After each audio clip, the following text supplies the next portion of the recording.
All right, let's talk Vader Immortal. Okay, so over Christmas, I was able to go to a relative's house, and he's got money. Let's put it that way. So he bought his daughter an Oculus Quest, and I said, "Really, Oculus Quest? Did you play Vader Immortal?" And he's like, "No, what's that?" I'm like, are you kidding me? Like, that's the whole reason to get an Oculus Quest. But anyway, yeah, so this is kind of like my take on the 20 minutes or so gameplay that I had with the Oculus Quest Vader Immortal. Here's the thing. Do you want to use a lightsaber like Darth Vader? Do you remember the scene at the end of Rogue One where they're in the hallway and he's throwing people against the wall? Do you want to be able to like use your force powers and like throw people against the wall?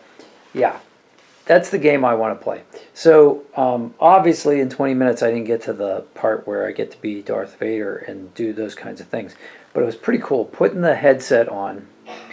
Well, let's just talk about like the actual like headset, the Oculus Quest. So you got these two controllers that you hold in your hand, and they each have a ring around them, and they got several buttons. And you know, there's a little bit of an interface like issue, learning curve, but I'm sure that disappears in absolutely no time. And in the 20 minutes that I played, I started to get the hang of it.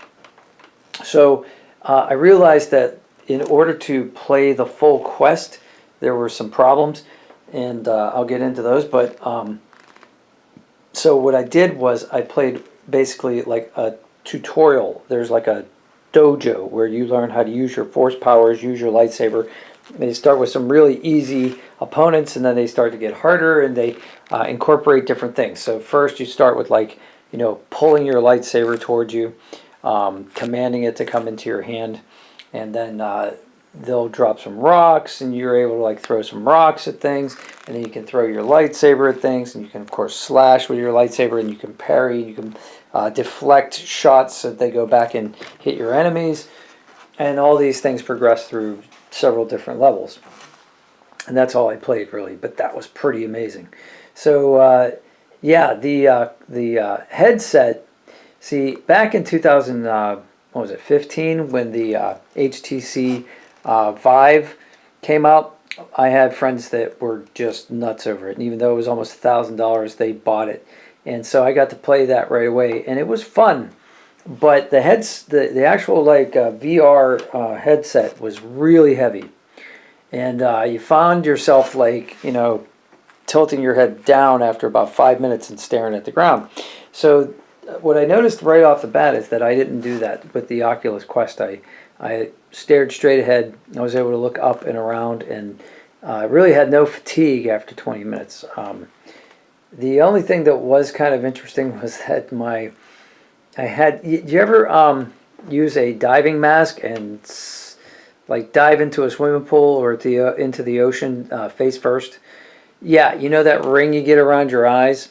I had that. So so that's something to think about. So like if you're gonna like do it on your lunch hour or something and go back to work, and people are gonna like go, "What the heck's wrong with your face?" You know, because it takes a while for the redness and the lines to go away.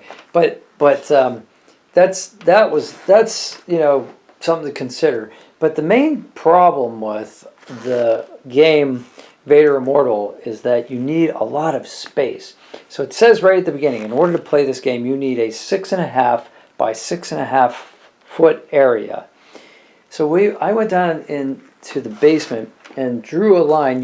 With the Oculus Quest, you draw a line around the circumference of the room and the open space of the room to kind of like calibrate the system so that it can tell you when you're coming up against a wall, and so it'll clue you as to not go any further while you're got the headset on. Otherwise, you'd be running into things.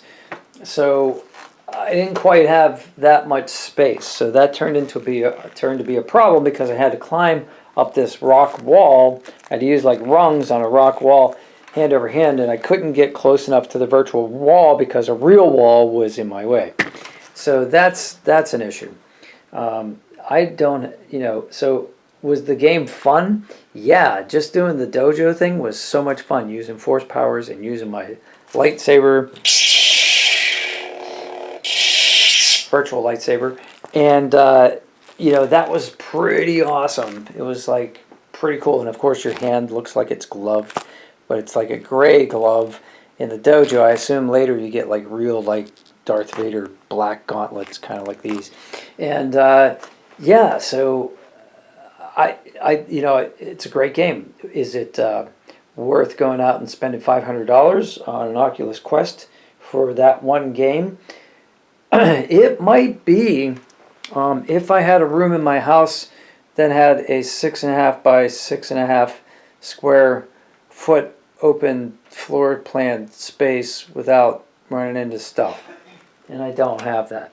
So obviously I'm not going to go buy it right now. But what I might do is, because I'm trying to get rid of stuff, maybe if I get rid of enough stuff and I can clear one of my rooms so that I could use it as a VR room, or a Vader Immortal room, so it'd be a VI room, that I could actually,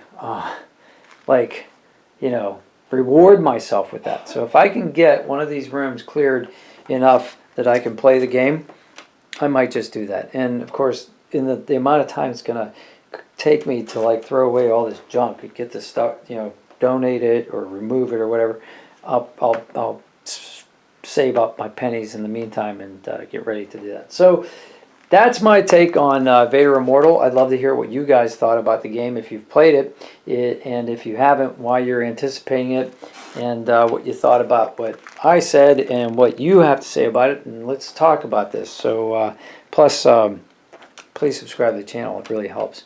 And remember to do something to help somebody else, because it helps you too when you do that. So have a great day and take care.